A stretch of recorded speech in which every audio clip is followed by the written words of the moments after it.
Let's talk about grammar, but not in a boring way. Ooh, let's talk about common grammar mistakes. Hello and welcome to another lesson. In this lesson, we're going to improve our grammar, but we're not going to learn grammar directly. Instead, we're going to see the most common grammatical mistakes of beginner students, intermediate students, and even advanced students. In this way, not only will you learn grammar, you will also see the most common mistakes, and so you can avoid making them. Let's begin with part 1. Part 1. Beginner mistakes. Look at this sentence. You have 5 seconds to tell me what's wrong with it. She drives always carefully. Yes, there is something wrong with the word order. In this sentence, there is an adverb of frequency, always. Now, adverbs of frequency either go before the main verb, I always play football, or after the to be verb, I am always tired. So, the problem with this sentence, she drives always carefully, is that adverb of frequency is after the main verb. The verb here is drive, and so always should come before drive. She always drives carefully. This is called incorrect placement of adverbs, and you must be careful when using adverbs in a sentence. Now, we have many different types of adverbs. This one was adverb of frequency. Always, usually, often, sometimes, rarely, hardly ever, never. And the rule was, use them either before the verb or after the to be verb. Mistake number 2 of beginner level. Look at this. They're going to the park. Right. They're going? Something that a lot of beginner students confuse is the difference between there. And of course they're confusing, but once you learn the difference, it's pretty basic. So there refers to a place. There. Here, there. There is a possessive pronoun. My book, your book, their book. It means the book belongs to them. And there is the contracted form of they are. And so they're going to the park should be they are going to the park. And the contracted form of they are is there. There or there? So be careful not to confuse there, and there. Mistake number 3. Look at this sentence. What's wrong? Me and my friend went to the park. Ooh, me and my friend? Okay, for a second, remove my friend. Me went to the park. Does it make sense? Should I say me went to the park? Or I went to the park? Of course, I. When you're talking about yourself as the subject of the sentence, use I, not me. Use me if you are the object of a sentence. He talked to me. I talked to him. So if you're the subject, I. If you're the object, me. Now in this case, you're the subject. So I and my friend. I and my friend. Still, something's not quite right here. In English, it's not very common to say I and someone. Usually it's the other way around. You say someone and I. So in this case, you should say my friend and I went to the store. But why is it not 100% correct to say I and my friend? Well, don't ask me. These are some rules that nobody knows why. Mistake number 4. Look at this. She has much friends. Oh, friends. Is it countable or uncountable? Friends. 1 friend, 2 friends, 3 friends. Oh, this reminded me of the TV series Friends. And they were 6 friends. So friends is countable. But for countable nouns, we do not use much. You don't say much friends. You should say many friends, or a lot of friends, or plenty of friends. So she has much friends should be she has many friends, or she has a lot of friends. Now in brackets, let me tell you a more advanced rule. If a sentence is positive, we do not normally use much and many. We often use much and many in a negative sentence. I don't have many friends, or there isn't much tea inside this cup. And if the sentence is positive, we tend to use a lot of or plenty of. But is it wrong to say I have many friends? No, it's not wrong. It's just not that common. And mistake number 5, the last mistake of the beginner level. I see you in Monday on 8 o'clock at May.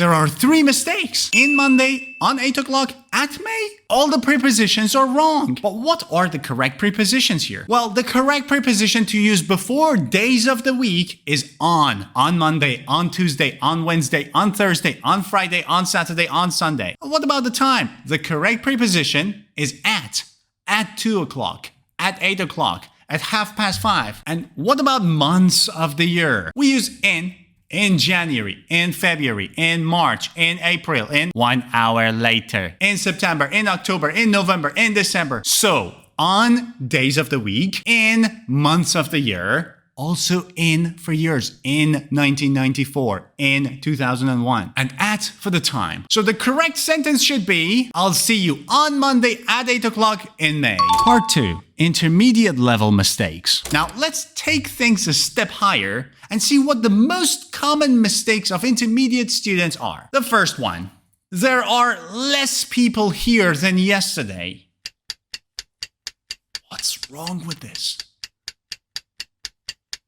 Oh, less people? Well, we're talking about people. Is it a countable or an uncountable noun? It's countable. Oh, wait, so can I say 1 people, 2 peoples, 3 peoples? No. 1 person, 2 people, 3 people, 4 people. So it's countable. Now, with countable nouns, can I use less?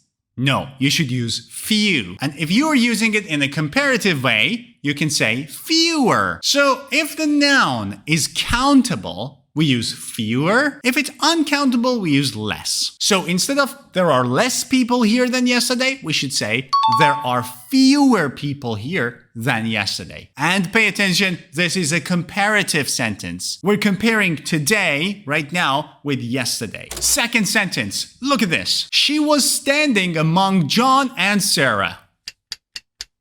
What's wrong?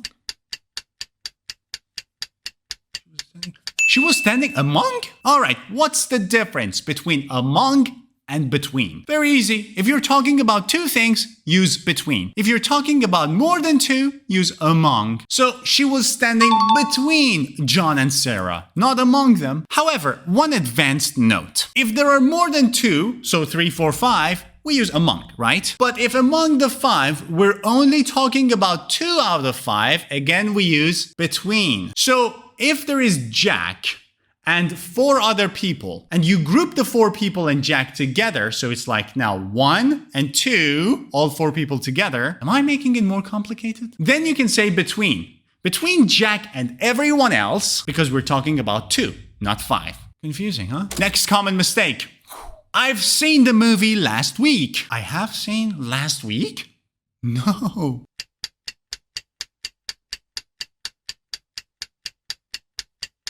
We have 2 options here.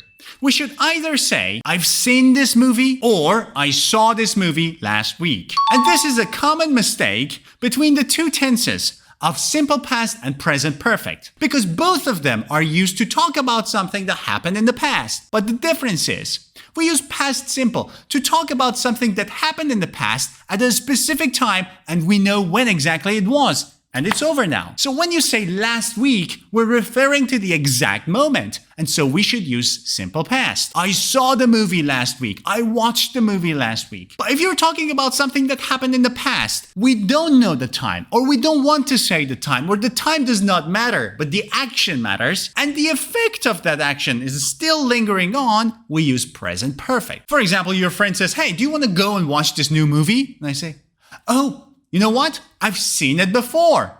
It doesn't matter when I watch the movie. What matters is that it happened in the past, and now I cannot go and watch the movie with my friend because I've already seen it. So the effect lingers on. Now, the next sentence. This one's easy. She is enough strong to lift the weight.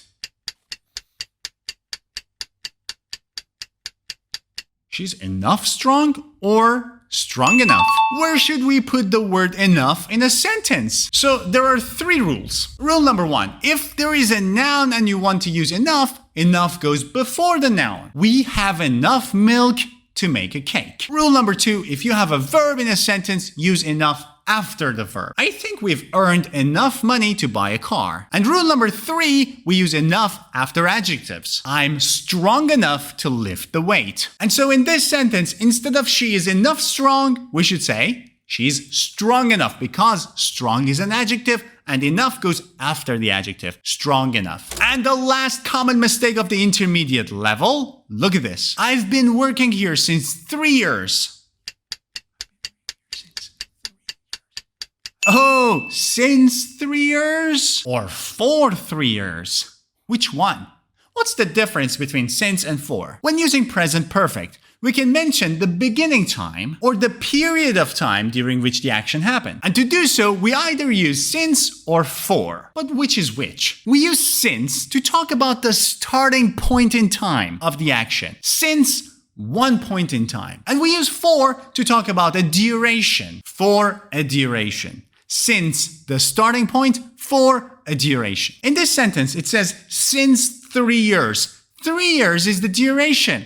So instead of since, we should say for 3 years. But if it happened, for example, in April, you can say since April. For 3 months, since April. For 3 years, since 3 years ago. So the correct form of this sentence is I've been working here for 3 years. That is it with the intermediate level. Now, we have one more level to do, the advanced level. But before that, let me tell you something. Do you want to have the summary of this lesson in one PDF file for free? Or better yet, do you want to have the summary of all of my YouTube channel videos in one PDF file for free? That's right, you can download my Ultimate English book, which has more than 500 pages of lesson summaries of all of my YouTube channel videos. And you can do this for free right now. But how? Click on the link above this video. Go to my website, type in your name, your email address, your country, and click download. You will receive the link in your inbox. Do it now, or maybe after this video. And now, let's get to the last and most interesting part. Part 3, advanced level mistakes. And now the advanced level mistakes. Look at this sentence. She likes reading,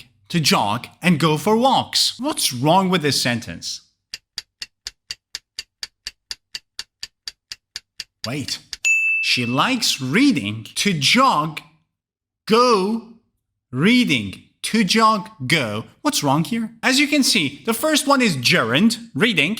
The second one is an infinitive with to jog. And the third one is a bare infinitive. Now, in a sentence, when the sentence is still not over, we have something called parallel structures. That means whatever structure the first part of the sentence has, the other parts will have to follow. Now, since in the first part of the sentence we have a gerund, the second and third parts, which are separated either by a comma or and, should be gerund. So we should say she likes reading, jogging, and going for walks. All three are now gerunds. And this is called a parallel structure. This is something quite frequent among advanced students. So basically, whenever you have a list of something in a sentence, in one sentence, whenever there is a list of a few things, all of them need to follow the same structure. If the structure needs to be gerund, all of them should be gerund. If the structure needs to be infinitive, all of them should be infinitive. The key is in consistency of the verb forms. Second sentence, look at this. He would have passed the exam if he would have studied harder.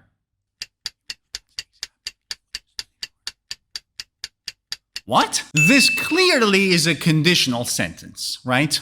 But which form? First, second, third, zero, mixed? He's talking about his regrets, so it's clearly a third conditional sentence. How do you make a third conditional sentence? If plus past perfect, would have plus past participle. If I had studied harder, I would have been a doctor now. Now, as you know, in a conditional sentence, you can change the if clause in the main clause position without changing the tense. Pay attention. So, I would have been a doctor now if I had studied harder. The rule stays the same. We just swap the place of the if clause and the main clause. Now, in this sentence, the first part, which is the main clause, is correct. He would have passed the exam. But the if clause, if he would have studied harder, it should be past perfect. If he had studied harder, had plus past participle of the verb. If he had studied harder, he would have passed the test. He would have passed the test if he had studied harder. Now, conditional sentences are tricky, especially the second and third conditionals. Oh, let alone the mixed conditionals, which mainly have two forms. It's either 3-2 or 2-3. There can be other alternatives, but these are the two most common forms. But I'm not going to get into mixed conditionals. For now, pay attention to this form. Next mistake, look at this. Despite he was tired, he continued working. Despite he was tired? No. Advanced connectors such as despite or in spite of have specific rules. After despite, we use gerund. For example, despite having enough money, he doesn't buy a car. Despite having, gerund. But if there is a full sentence after despite, we need to say despite the fact that, and the full sentence. For example, despite the fact that he has enough money, he does not buy a car. And now in this example, despite he was tired is a full sentence. So we should say, despite the fact that. Or, in spite of the fact that. Despite the fact that he was tired, he continued working. And another thing that I've seen a lot of students confuse is saying despite of and in spite. In spite of and despite are the correct forms, not despite of. Next one is very confusing. So confusing you want to blow your brains out. I'm going to lay down. What's wrong? I'm going to lay down. Oh, wait. I'm going to lay down or I'm going to lie down? Well, lie down means reclining. I really needed this. I'm going to lie down. Lay means to put something somewhere. I'm going to lay this phone on this armchair. So lay something somewhere and lie is used for yourself. Here's where it gets interesting. The past of lie is lay. But don't panic yet because this sentence is not past. I'm going to. And so because he's talking about himself, instead of lay, he should say lie. I'm going to lie down. And last but not least, look at this sentence. Each of the students are responsible. What's wrong? Each of the students are or is? Now listen, in this sentence, we're talking about students, plural, right? And with plural, we use are. Students are. Students are responsible. But the trick is, whenever we have each, we're talking about every single one of them. We're talking about one of them at a time. So we're referring to one. Each is singular. Each of the students, it doesn't matter if we say students, each of the students, every one of them. So we need to use a singular form. Each of the students is responsible. Now, I've seen a lot of students think that this is wrong because students is, but we're not talking about students. Our subject here is not students. Our subject is each of the students, each one of them. And so pay attention to the word each. And also pay attention to the word every. Because every refers to all of them, but each refers to every one of them. And that's it. I hope you've enjoyed this lesson. Don't forget to give this video a thumbs up. And if you're new to my channel, click subscribe. See ya.